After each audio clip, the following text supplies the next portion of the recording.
Morning, angel pies. Another beautiful morning for English, the best subject on the planet. And I am feeling good. So sing it with me, baby. Feeling good, like I should.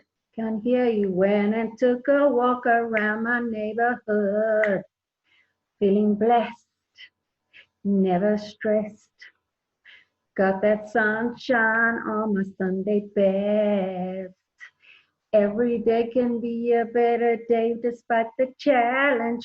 All you gotta do is leave it better than you found it. Gonna be difficult to stand, but hold your balance. I just say whatever, cause there is no way around it. Everyone falls down sometime. You just gotta know it'll all be fine. It's okay. It's okay. It's okay. And I think we all have been on what I call the Rona Cola, no, the Rona roller coaster, baby. You know, you could change moods from hour to hour with having to be so flexible and spontaneous and all sorts of things that I have never been before. Right, today we are going to do visual literacy and we are going to look at cartoons, cartoon analysis. Okay, so let's lose these babies. Let's just take them right off. Right, so now I want you to know that on the top of term 2, after the adverts, you're going to find visual literacy. And I'm going to bring it up on the screen right now for you. Okay. What is visual literacy? Right, if you can read a map, draw a diagram, or interpret symbols like bicycles are allowed or no dogs allowed, then you are visually literate. Visual literacy is the reading and writing of visual texts. Okay. A text is anything with which we make meaning. Books, websites, videos, even smiles and gestures can be thought of as text. A visual text makes its meaning with images or with meaningful patterns and sequences. For example, a diagram uses images, while a flowchart arranges information in meaningful sequences. Visual texts range from diagrams to documentaries. They can be printed, such as an atlas, or electronic, such as a DVD. They can be fiction, such as a film, and we're going to do film study for holes, yay! Or non-fiction, such as a street map. Visual messages are everywhere, baby. Street signs, books, television news, packaging, even the buildings we inhabit and the clothes we wear convey visual messages. Although visual texts may make meaning with images, they don't have to be without words. In fact, words and images are often combined to make a meaning. Think of a map. The words are needed to name the places, for example, the street names, while the images are needed to show where those places are and the distances between them. Right, so now we are going to have a look at our first cartoon or comic strip. Okay, and this is one called Blondie. So we're going to do it together.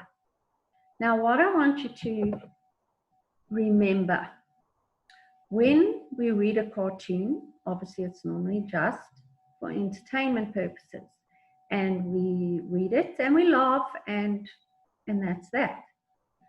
But I'm going to teach you how to analyze a cartoon frame by frame.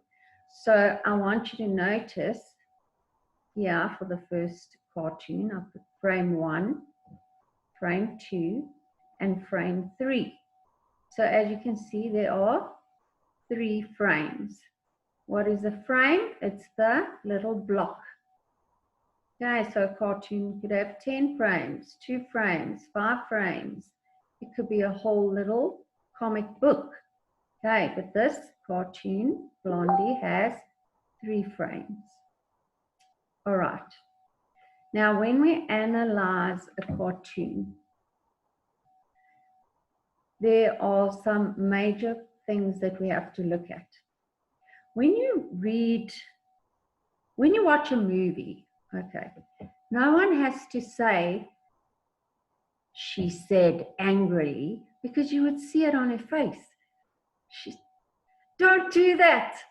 It doesn't have to be like a book either. Don't do that. She shouted angrily. Why? Because everything you will see is on that person's face.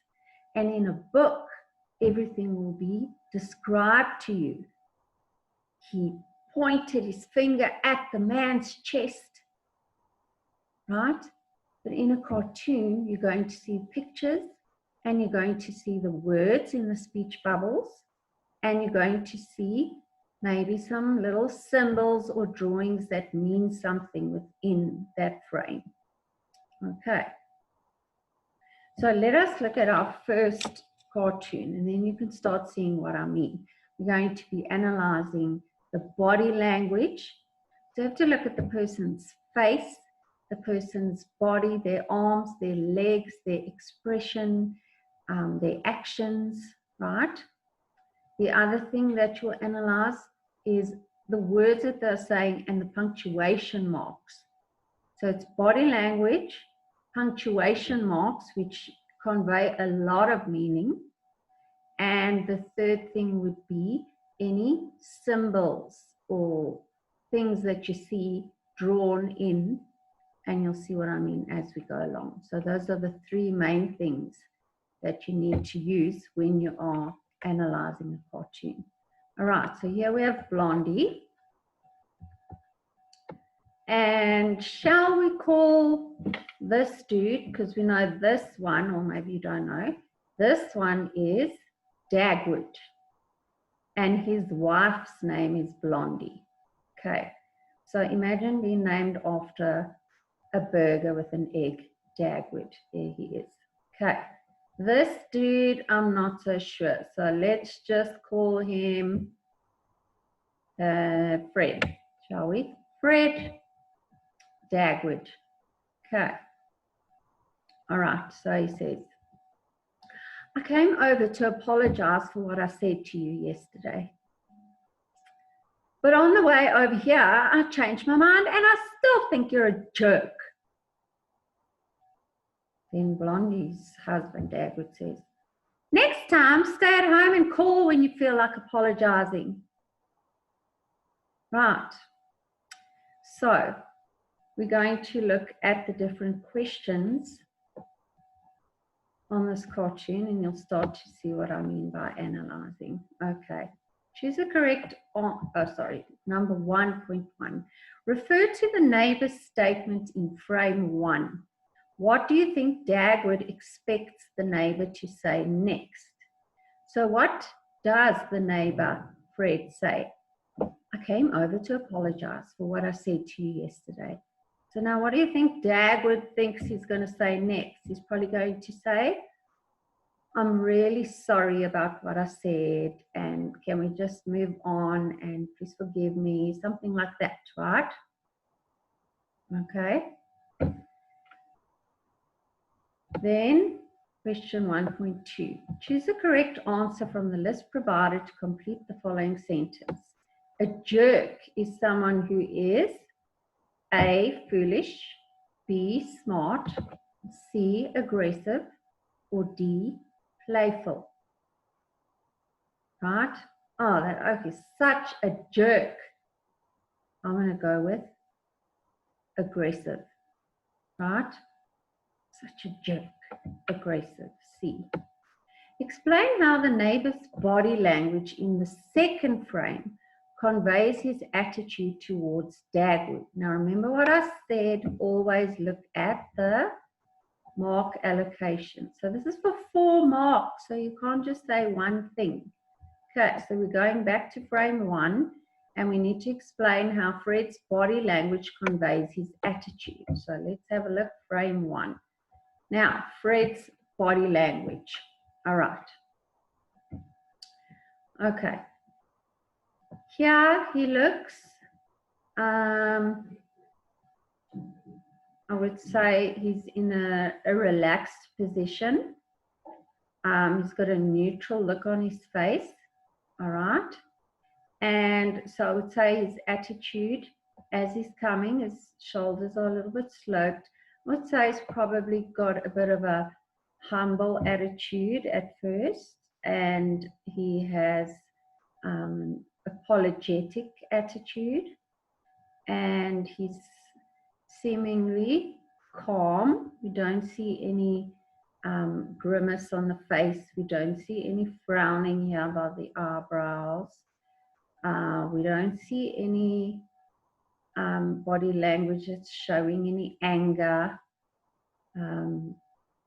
All right. Now,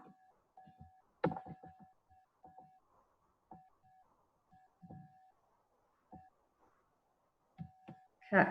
Now the actual question said, explain how the neighbor's body language conveys his attitude towards Dagwood in the second frame. So we just basically quickly looked at the first frame. Now, between this first frame and the second frame, now let's see for 4 marks, how can we explain what is going on with his attitude? Okay. Number 1, can you see he's pointing and poking Dagwood's chest? And you see this little line here is usually drawn for movement. So he's actually poking him. All right. Now that is very aggressive to poke someone on the chest. Right? Dangerous actually for some. Right. Then if you look at his fist, his hand is in the shape of a fist. So what happens when you feel cross and when you feel irritated and you're feeling aggressive and violent towards someone? Your hands will be made into fists. Because any second you might just want to punch, punch, punch, punch, right? But you're angry and your nails are sticking into your palms. All right. Then he is leaning forward, and that usually means something is wrong. You are irritated, frustrated, and you are reprimanding someone, right? Then if you look at his face, you will see now from here where his eyebrow was relaxed, it is now in a bit of a frown. Okay, so we've got the fist, we've got the frown, we've got the leaning forward, and we've got the poking in the chest. So those are 4 signs that you see in this drawing of Fred that convey the attitude of what? Anger, aggression, irritation, frustration, feeling violent. Right, okay.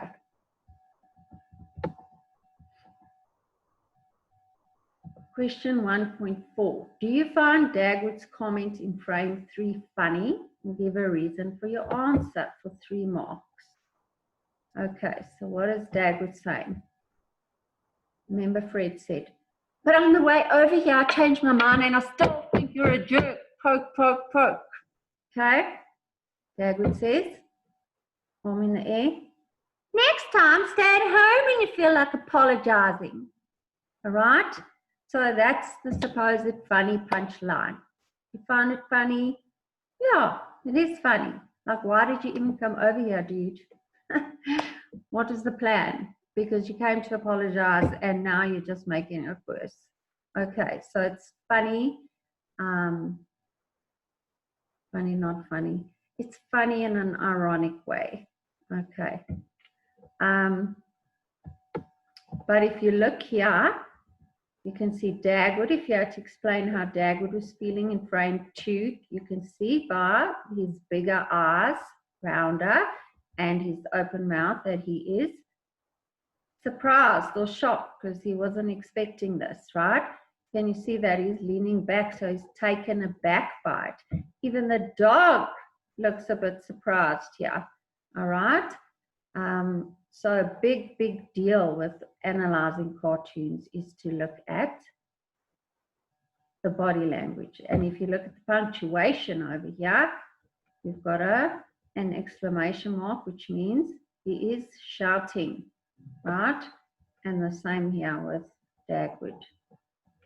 All right, and then we said symbols as well. So this symbol represents movement.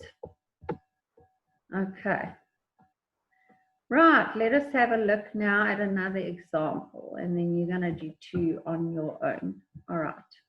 This is TJ. Okay, I love this one. Okay, there's a traffic officer, and he's saying, "You went through a red robot." And the guy says, "Oh, I thought it was part of the Christmas decoration." And then the officer says, "Well, you can also think I'm Father Christmas giving you a 500 Rand fine as a present." Sounds like Suzelle DIY's husband. So yeah, I found that quite funny. You went through the robot. That was part of the Christmas decorations. Well, here's another. You can think that the Christmas present is the 500 Rand fine. Okay, refer to frame 1. Remember, block. Frame 1, frame 2. Okay, what does the traffic officer's pointing finger tell you about his mood? Now, how do you know that he's shaking his and pointing his finger? Because you see these little arcs or curves, so you know there's movement. Okay, what would his mood be if he's going like this? Okay, number 1, I think he is showing authority. He's in a reprimanding mood. He's in an "I told you so." He's in a critical mood. This is wrong. You just went through a red robot. So there's many more things you can say other than just for the 2 marks, right? Next, what do you think of the driver's excuse in frame 1 of the cartoon for 2 marks? Well, for me, I think it is very quick-witted. I think it is so off the top of his head, so flipping funny. I mean, other people would be, oh, sorry, officer. Sorry, officer.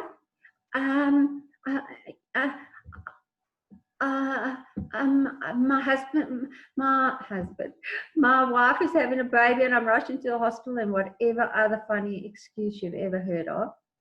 But he actually comes up with this very funny, quick-witted excuse. Red. I thought it was part of the Christmas decorations, right? So I think it's quick, off the bat, funny, and yeah, like tongue-in-cheek. All right, refer to frame 2 of the cartoon and complete the sentence below. The tone of the traffic officer's remark in frame 2 is A, sympathetic, B, cheerful, C, pessimistic, or D, sarcastic.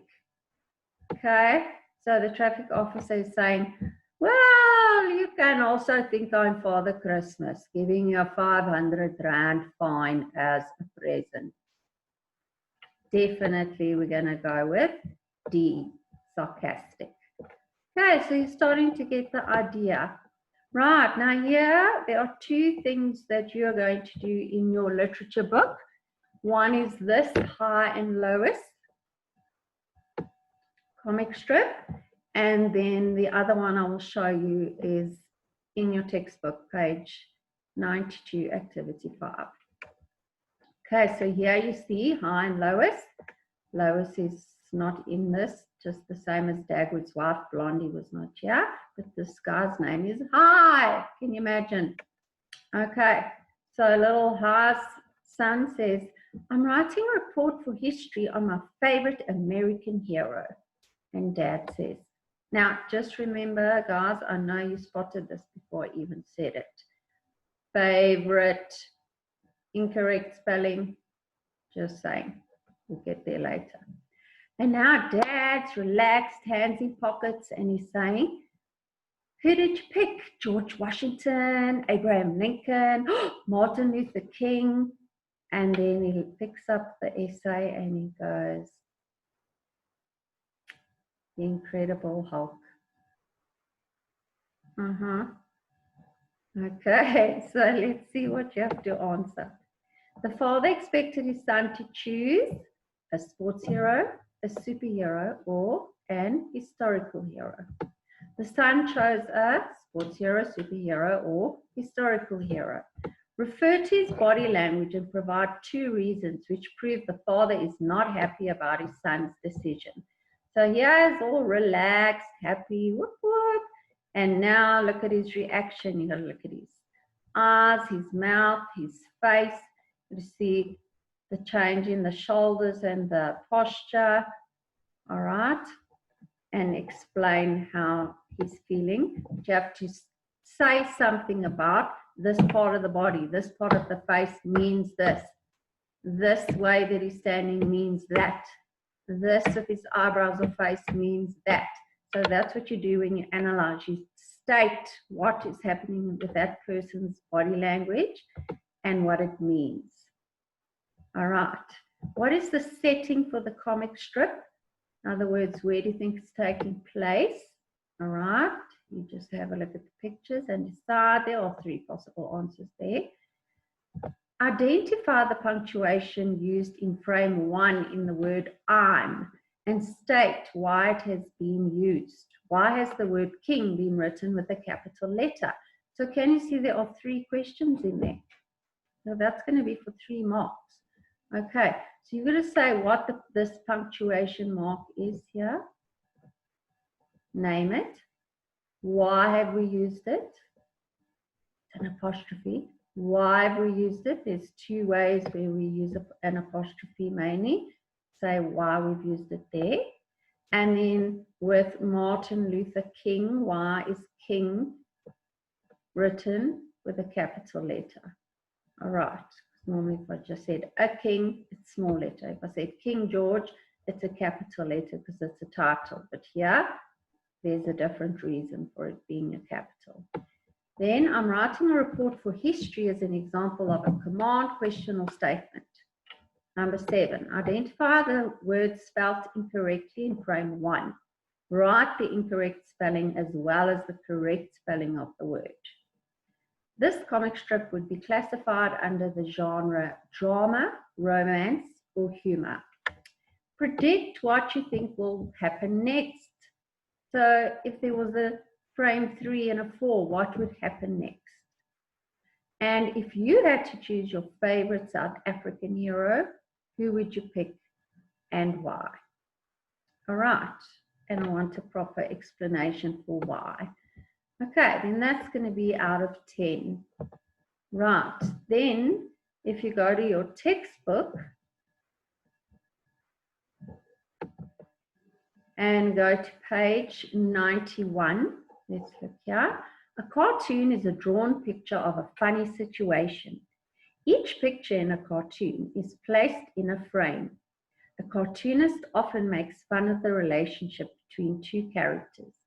He uses the characters' expressions, their gestures, and their physical appearance, such as what they are wearing and what they look like, to make the viewer laugh. Right, then you do your own checklist, yes or no. I know that a cartoon is a drawn picture of a situation which is funny. Yes, no, blah, blah, blah. Okay, what you still need to know. When you look at a cartoon, ask yourself what is happening. Where does the situation take place and who are the people in the cartoon? How do the words and pictures make it funny? What do they reveal about the characters and what is the message of the cartoon? Has any emotive language been used, for example, adjectives, nouns, or verbs which arouse the emotions? How does the punctuation add to the meaning and or the humor of the cartoon? So once again, just to revise, it's body language, which is your face, body, arms, legs, your whole body, right? Each part of your body that is doing something in the picture conveys something or means something. Number 2 is punctuation. What does that convey? And number 3, any symbols or drawings in the text or around the pictures. Okay, Susie, want to hear a secret? Sure. I think the principal is a space alien spy. Oopsie. Oh my word. Sorry, guys. Yeah, this is a very sensitive mouse. Okay. He's trying to corrupt our young, innocent minds so we'll be unable to resist when his people invade Earth. And he says, promise not to tell anyone. And she says, don't worry. Don't worry, buddy. Okay, and then you have your questions on page 92, activity 5. You can see there 1 to 9, and then 10 and 11 are on the next page, and it's for 30 marks. Right, so today and tomorrow you're working on the Moodle high and lowest cartoon analysis, and then you move on to your textbook page 92, activity 5, and you carry on and you finish that. And everything we'll be doing on inside in your literature book. Okay, and remember it's called visual literacy. What you see, can you understand it? Are you literate visually? All right, and that's it for today. So luckily the sun has come back, so I'm out of here, and shop shop baby, and I will see you tomorrow. Heather and